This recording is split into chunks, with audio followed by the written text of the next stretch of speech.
So, look, obviously Frank Vogel was going to go. That's not a surprise.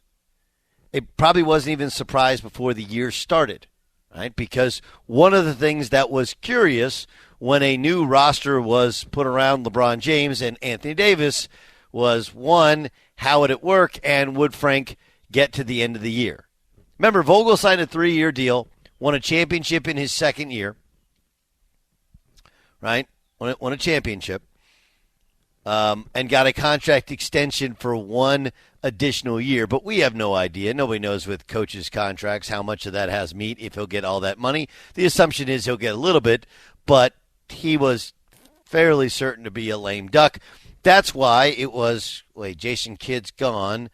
They didn't hire Scotty Brooks. I guess he got David Fizdale, but is he the next head coach? Probably not. Didn't work out in Memphis or New York with him. Mike Penberth, the other assistant there on the bench, he's never been a head coaching candidate, though a lifetime Laker as a guy who made it from NAIA. It didn't feel like they had a guy who was right there who could be an interim when things went bad.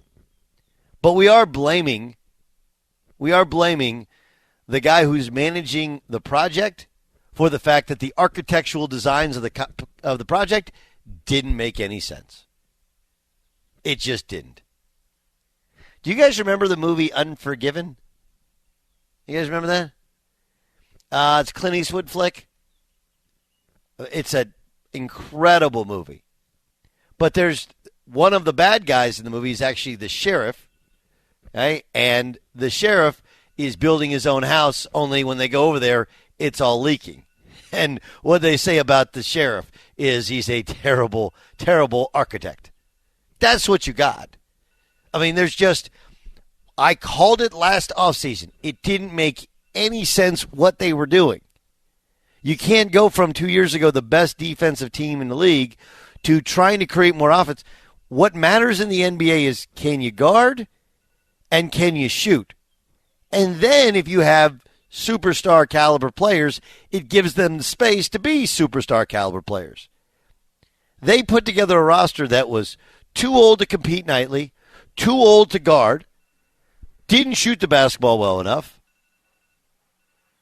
and otherwise fundamentally flawed in terms of buying in to Frank Vogel and what he had accomplished with LeBron James and Anthony Davis 2 years ago. It was a mess.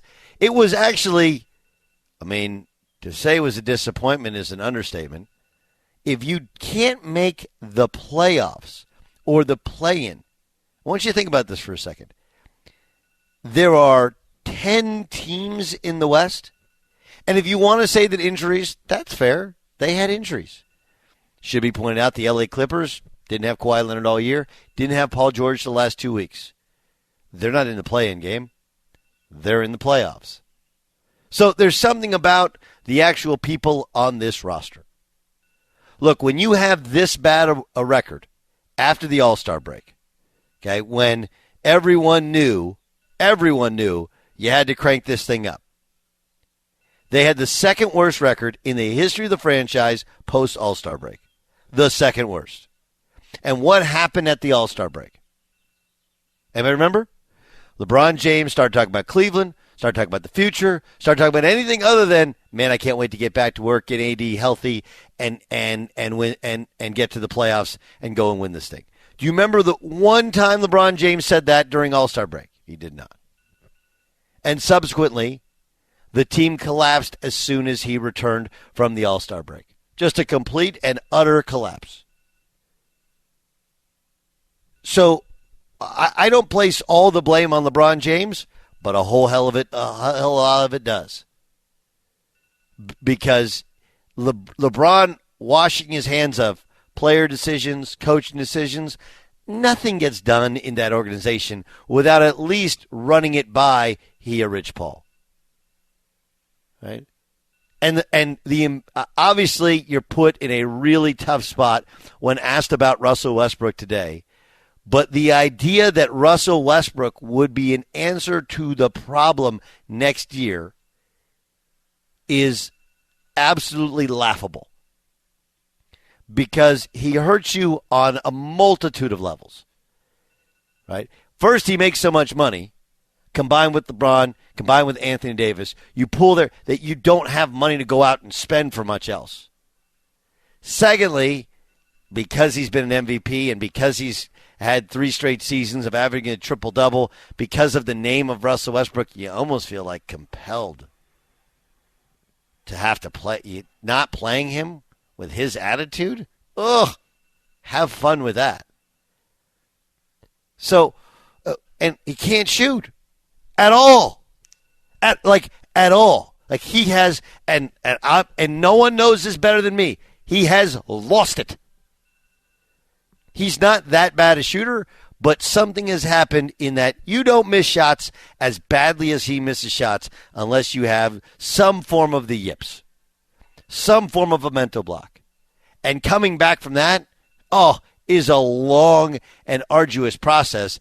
And usually what holds you back is the fact that you don't want to shoot, right? It's the Ben Simmons. Like, you're just so embarrassed by it. I'd rather not shoot. And he doesn't turn down shots. That's not the problem is not his confidence. That thing is all screwed up. So it's a mess. It's the definition of disaster. And one more thing, and this is the thing I want you to walk away with. You know, most of us know in college C's work for degrees, right? And what I learned as a student, I know as a parent, and I know as somebody who watches athletes all the time or anybody all the time, you have to earn a D or an F, right? Like a C, you just kind of show up and you get a C. You show up, you do the basic minimum, you do the work, you do the homework, you do the test, you get a C. Right? A C is the minimal amount of effort to complete all the tasks for the most part, right? Because everybody kind of nod their head like what a C is. Okay, so let's use that as you have to try. Getting a D in a class, getting an F in a class is you have to try to be so disobedient, to be so dismissive of the work, to be so out of hand in terms of your behavior. You have to try to get a D or an F in a course. I would say the same thing is for the Lakers in the second half of the season. It's one thing to finish poorly, to get into the playoffs, to get beat by a better team. It's another thing to completely fall apart when you had the All-Star break, you had a chance, you got healthy, you played some of the bottom of the league to start the second half of the season, and then you have a worse record than before, not a better record than before. It's almost like you tried to make it worse. I know they didn't try, but it shows the complete dysfunction within the operation. All right, let me play some sound for you here on the Doug Gottlieb Show on Fox Sports Radio. Reminder, check out the latest lines from World of Sports at BetRivers Sportsbook. BetRivers is the most trusted name in online sports betting. You must be 21. You must be present in Colorado, Illinois, Indiana, or Pennsylvania to play. Gambling problem, call 1-800-GAMBLER. This is last night after the Lakers won. Bunch of young guys. Matt McClung, who just signed a two-way deal, gets the last dunk. You got other young guys getting to play. People get really mad because of this question. Frank, right at the end of the game, Adrian Wojnarowski tweeted that the Lakers are going to be firing you, a decision they'll let you know tomorrow. Have you communicated with the front office at all about your future? And I guess what's your reaction to hearing that? My reaction is I haven't been told and I'm going to enjoy tonight's game, celebrate what these young guys did in terms of scratching the claw and getting back in this game, getting a W. And, we'll deal with tomorrow. Did that get back to you before you walked in this room? Yes. Did that affect? I'm going to enjoy tonight's game and what our guys did tonight and the way we finished out this season. I'm proud of our guys tonight. So, look, I'll tell you this about coaching. It's a great job. It's a crummy profession. It just is. Of course, that's not the way you'd handle it. I don't blame Woj. But the incessant need to be first, could you have waited till they were loaded up and on the team plane? Yeah, you could have.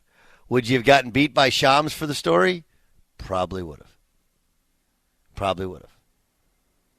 But it's not Woj's fault. It's not Shams' fault. This is simply the Lakers. The incessant need for somebody to make sure and put that story out there. Dan Byer was gone last week. He had a couple days off and enjoyed the golf. But Dan, are you surprised at all that Frank Vogel was gone? No, not at all. Not one bit. John Ramos, welcome back. Congratulations on the wedding anniversary. Hey, everybody. Yeah.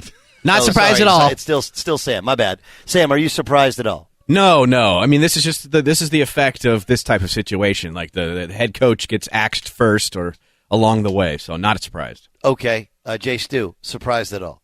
The least surprising thing, I think. Okay. So no one's surprised by it. Everyone knew that it was coming. But could you have waited 2 hours more? If you're the Lakers, I'm not blaming Woj. I'm not blaming Shams. Not at all. This is on the Lakers. What good was done by someone leaking out to Adrian Wojnarowski that we're gonna fire Frank Vogel? We've decided, right? Like, who does that? What's the point? What's the win? Did you curry favor with Woj because you gave him the story? I guess. But you show yourself to be completely and utterly classless. Everyone knew it was coming. It was a foregone conclusion. Frank knew it was coming. You know, as soon as you give it to Woj, as soon as you give it to Shams, they go right with it. Why? That's how they do what they do. So I don't blame Woj. I don't blame the reporters for asking. I blame the Lakers. That organization sucks. It's not a good organization. Right? They are so beholden. The players, they will treat like royalty. Everybody else, not so much. You'll hear people say, they should go and get Nick Nurse. Bro, you think Nick Nurse wants to leave Toronto for that? First, they're cheap. Second, why is he going to leave Toronto? for that? So I can coach Russell Westbrook, whose last 3 coaches have all been fired? No thanks. Pass. So I can coach LeBron James? Like in Toronto, we move the ball. LeBron doesn't move the ball. Yeah, I think the organization sucks. I think that's exactly what it felt like with that tweet. Don't blame Adrian Wojnarowski.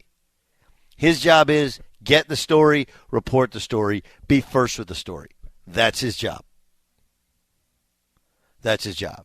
Could you have waited? You could, but that's not how he's supposed to do his job. That's not why he got a new contract.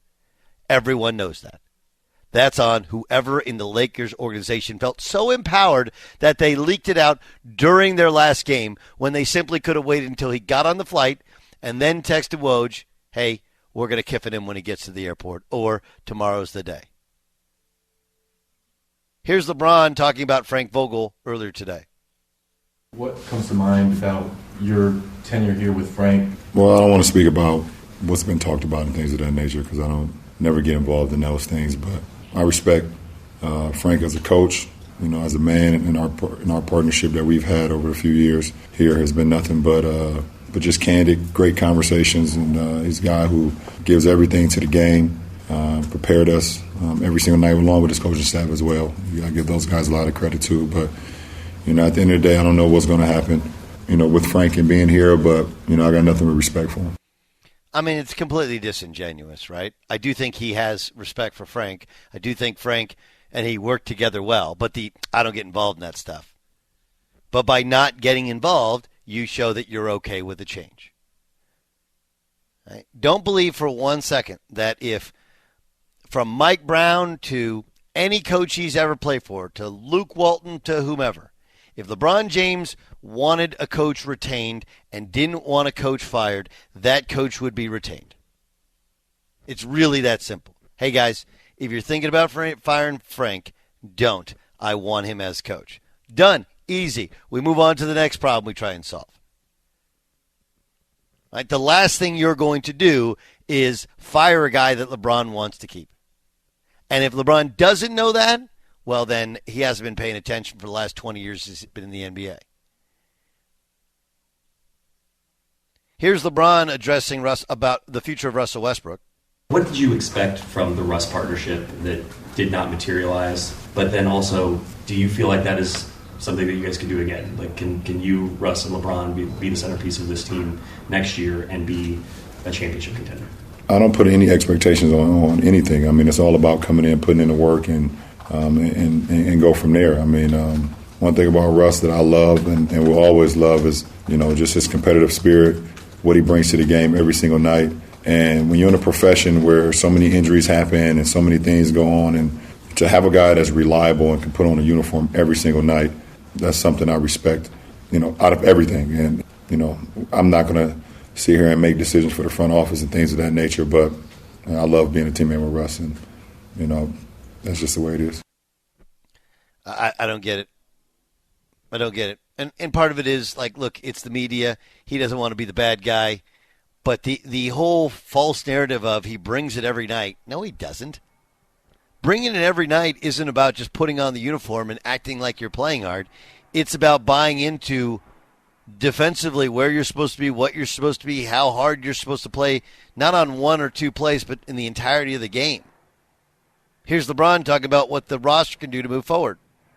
I mean, it's human nature to automatically start thinking about the roster and what it could look like, and how we could have a roster that brings in more wins. I mean, that's the most important thing. That's the job that we're in. So I've started to think about it a little bit, but, it's not, solely on me, obviously. But we definitely want to be better. We want to be better coming into next year. That's the most important thing for the summer. Yeah, I mean, getting better is better than getting worse or staying the same when you're out of the playoffs.